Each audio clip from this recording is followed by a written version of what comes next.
justement se questionner en interne, qui on est réellement, quel est notre ADN, qu'est-ce qu'on veut dire aujourd'hui et qu'est-ce qu'on veut dire demain.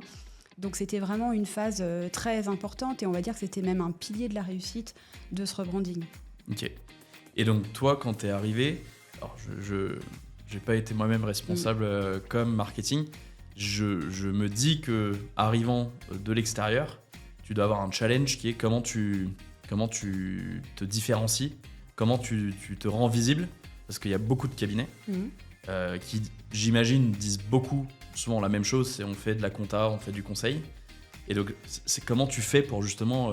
Et alors moi, à l'époque, quand vous êtes changé de nom, etc., vous avez été assez visible, vous êtes sorti du lot, et comment tu y arrives, quoi ? Comment tu te différencies ? Déjà, il faut avoir conscience de son environnement concurrentiel. C'est vrai qu'on est sur un marché très concurrentiel, donc il faut avoir un positionnement qui est vraiment distinctif, avec vraiment des valeurs qui nous sont propres et avoir vraiment un discours de marque aussi auquel on croit et qui est vraiment le nôtre.